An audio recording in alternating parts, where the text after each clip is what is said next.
رسول اللہ نے نہ صرف ان سوالوں کے جواب دیے بلکہ وہ تفصیل بھی بتائی ہے جو کسی اور کے علم میں نہیں تھی۔ آج کا عنوان، نہ تو وہ کاہن ہے نہ ہی مجنون۔ حج کا موسم قریب ہے۔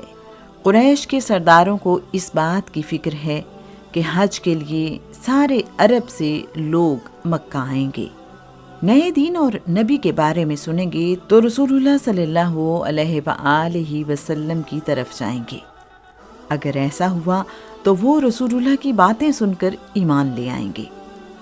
یہ انہیں کسی طور منظور نہیں ہے۔ وہ تو چاہتے ہیں کہ جو لوگ اب تک ایمان لا چکے ہیں انہیں بھی کسی طرح ان کے دین سے پھیر دیں۔ بھلا اس دین کے ماننے والوں کی تعداد میں اضافہ انہیں کیسے منظور ہو؟ اب کیا کریں؟ یہ ایک نئی الجھن آ گئی ہے۔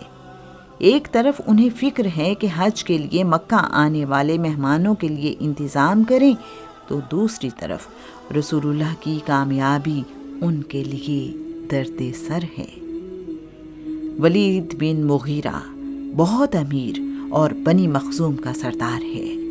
1 سال بیت اللہ کا غلاف قریش کے سارے قبیلے مل کر بنواتے ہیں اور 1 سال ولید اکیلا۔ اس کے 10 بیٹے ہیں، لیکن کاروبار اور تجارت کے لیے ولید اپنے کسی بیٹے کو مکہ سے باہر نہیں بھیجتا بلکہ اس کے غلام ہی جاتے ہیں۔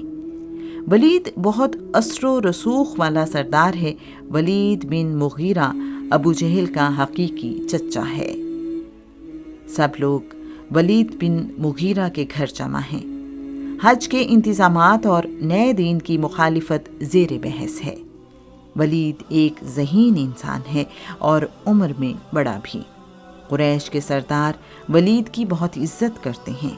قریش کے تمام قبیلے مشکل معاملات کے حل کے لیے ولید سے ہی رابطہ کرتے ہیں۔ وہ معاشرتی مسائل کا بہت تجربہ رکھتا ہے۔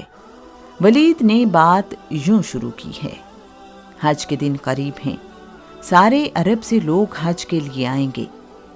محمد کے دین کی خبر ان تک پہنچ چکی ہوگی۔ اگر وہ اس بارے میں نہیں جانتے تو مکہ آ کر انہیں ضرور معلوم ہو جائے گا اور اس بارے میں مزید جاننا چاہیں گے۔ ہمارے جواب مختلف ہوئے تو لوگ ہمارا مذاق اڑائیں گے، ہمیں جھوٹا سمجھیں گے۔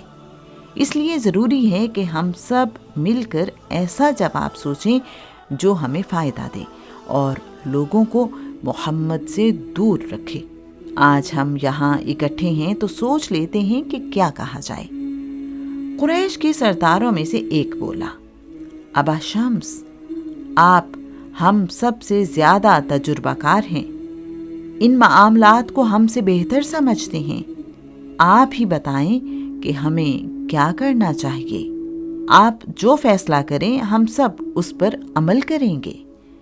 ولید بن مغیرہ کہہ رہا ہے: تم لوگ اس بارے میں اپنی رائے دو۔ سب نے مشورہ دینا شروع کر دیا ہے۔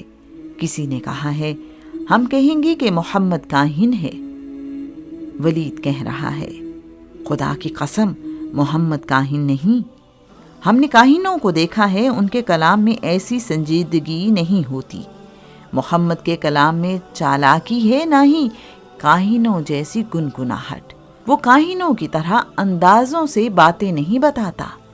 کاہن تو آئے دن اپنی باتیں بدلتے رہتے ہیں، محمد تو ایسا نہیں کرتا۔ اس کی باتیں تو دل میں اترتی ہیں۔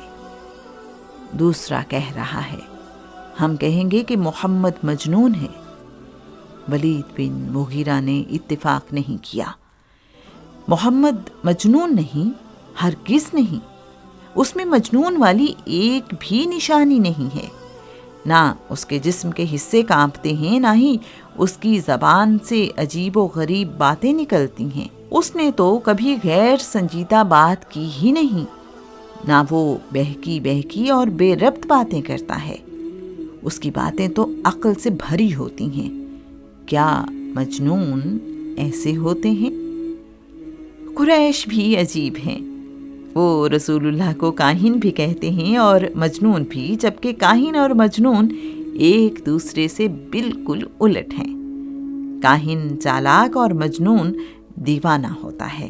ایک طرف وہ خود اعتراف کرتے ہیں کہ رسول اللہ کی باتیں دل میں اتر جاتی ہیں، اور دوسری طرف وہ انہیں دیوانہ کہتے ہیں۔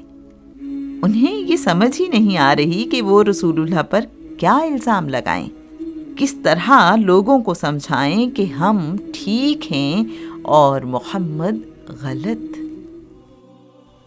یہاں موجود ایک سردار کہہ رہا ہے، تو پھر ہم لوگوں سے کہیں گے کہ محمد شاعر ہے؟ ولید ناراض ہوتے ہوئے کہہ رہا ہے، کیا ہم اہل زبان نہیں ہیں؟ شاعری کو ہم سے زیادہ کون جانتا ہے؟ کیا تم میں سے کوئی بتا سکتا ہے کہ محمد کا کلام شاعری کی کس صنف میں آتا ہے؟ ایسی بات کریں گے تو ہم لوگوں کو خود پر ہنسنے کا موقع دیں گے۔ سب لوگ اب خاموش ہیں۔ ان کی سمجھ میں نہیں آ رہا کہ آنے والے لوگوں کو کیا کہیں۔ کچھ دیر بعد ایک سردار بولا، ہم لوگوں کو بتائیں گے کہ محمد جادوگر ہے۔ ولید نے ایک بار پھر سمجھانے کی کوشش کی ہے، کیا جادوگر ایسے ہوتے ہیں؟ کبھی محمد کو پھونکے مارتے دیکھا ہے؟ کیا کبھی اسے دھاگوں کی گرہیں بناتے دیکھا ہے؟ کیا کبھی اس نے ہمیں دھوکہ دیا ہے؟ پھر وہ جادوگر کیسے ہوا؟ ہمیں وہ بات نہیں کہنی چاہیے جو لوگوں کو خود نظر نہ آئے اور ہمارا مقصد حاصل نہ ہو۔ ایک سردار کہہ رہا ہے، کیا ہم محمد کی تعریفیں کریں اور لوگوں سے کہیں کہ اس سے دور رہو، اس سے نہ ملو؟ یہ کیسے ممکن ہے؟ ولید نے انہیں سمجھایا ہے، بات محمد کی تعریفیں کرنے کی نہیں، ہمیں ایسی بات کہنی ہے جو حقیقت کے قریب ہو۔ اگر کوئی محمد سے ملے تو ہمیں جھوٹا نہ کہے۔ سب لوگوں نے ولید سے کہا ہے، ابا شمس، پھر آپ ہی ہمیں اس مسئلے کا کوئی حل بتائیں۔ ولید بن مغیرہ نے رائے دی ہے کہ یوں کہا جائے، محمد کی باتیں سننے والا گم ہو کر اسی کا ہو جاتا ہے۔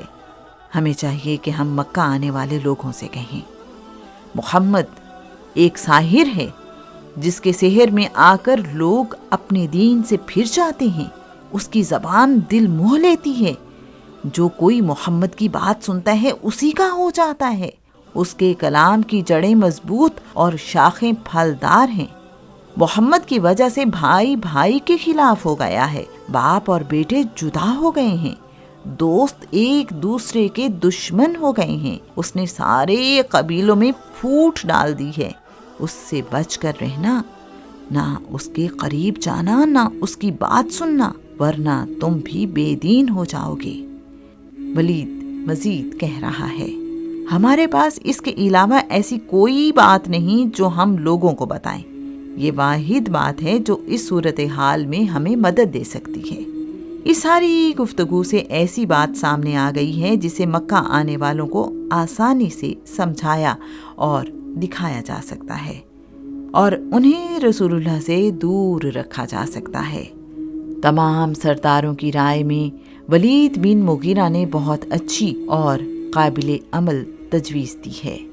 ولید بن مغیرہ کی بات پر اتفاق ہو گیا اور سب اپنے اپنے گھروں کو چلے گئے ہیں۔ رسول اللہ کی مخالفت میں ولید بن مغیرہ کی اس کوشش کو اللہ کریم نے یوں بیان کیا ہے، اس شخص سے مجھے ہی نمٹنے دو جسے میں نے تنہا پیدا کیا، اسے لمبا چوڑا مال دیا اور حاضر رہنے والے بیٹوں سے نوازا ہے، اس کے لیے بہت کچھ مہیا کیا، یہ پھر بھی لالچ کرتا ہے کہ اسے کچھ اور دوں، ہرگز نہیں، بے شک وہ ہماری آیات کے ساتھ دشمنی رکھنے والا ہے۔ حج کے دنوں میں یہ لوگ مختلف ٹولیاں بنا کر مکہ آنے والے راستوں پر بیٹھ گئے ہیں۔ حج کے لیے آنے والوں کو خوش آمدید کہتے اور انہیں بتاتے ہیں، مکہ میں ایک شخص نے نیا دین نکالا ہے، وہ ایک ساحر ہے، جو کوئی اس کی بات سنتا ہے بس اسی کا ہو جاتا ہے۔ اس نے لوگوں میں اتفاق اور محبت ختم کر دی ہے، تم لوگ ہمارے مہمان ہو، اس لیے ہم تمہیں آگاہ کر رہے ہیں۔ اس کا نام محمد ہے، تم لوگ نہ اس سے ملنا نہ ہی اس کی بات سننا، تم لوگ اس سے بچ کر رہنا۔ مکہ شہر آ جانے کے بعد جو شخص رسول اللہ سے ملنا چاہے یا ان کے متعلق پوچھے تو ابو جہل انہیں کہتا ہے، محمد سے بچ کر رہو۔ یہ شخص زنا کو حرام کہتا ہے، جو کہ عرب کی پرانی روایات میں سے ایک ہے۔ بھلا ان کے بغیر زندگی کا کیا مزہ؟ تم لوگ محمد سے بچو اور اپنا دین بھی اس سے بچاؤ، یہاں سے واپس چلے جاؤ۔ ہم خدا کے گھر کے رکھوالے ہیں، تمہارے گناہوں کا بوجھ ہم اٹھا لیں گے۔ اللہ کریم ابو جہل کے اس طرز عمل کے متعلق فرماتا ہے، کیا وہ اپنے گناہوں کے بوجھ اٹھائیں گے اور ان کے ساتھ ساتھ دوسرے لوگوں کے بوجھ بھی؟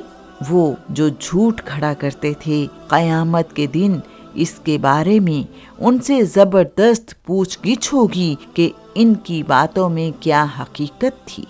قریش مکہ کی حاجیوں کو رسول اللہ سے دور رکھنے کی کوششوں سے ہوا کچھ یوں کہ جس شخص کو کچھ بھی پتہ نہیں تھا اسے بھی نئے دین اور رسول اللہ کے بارے میں علم ہو گیا ہے۔ مکہ آنے والے کچھ لوگ ان باتوں کی تصدیق کے لیے رسول اللہ کے پاس آئے ہیں، رسول اللہ سے ملتے ہی ان پر ایمان لے آئے ہیں۔ کچھ لوگ جو قریش کی باتوں میں آ گئے، حج سے واپسی پر جس شہر یا گاؤں سے گزرتے ہیں رسول اللہ کا ذکر کرتے ہوئے جاتے ہیں۔ قریش کے سرداروں کے اس منصوبے سے رسول اللہ کا پیغام دور دور تک پہنچ گیا ہے۔ اب رسول اللہ کا ذکر عرب کے کونے کونے میں ہو رہا ہے۔ قریش کے سردار کئی بار یہ کوشش کر چکے ہیں کہ ابی طالب کو ڈرائیں تاکہ وہ رسول اللہ صلی اللہ علیہ وآلہ وسلم کو دین اسلام کی تبلیغ سے روکیں۔ انہوں نے یہ کوشش رسول اللہ کے ساتھ براہ راست بھی کی، لیکن انہیں ناکامی کا منہ دیکھنا پڑا ہے۔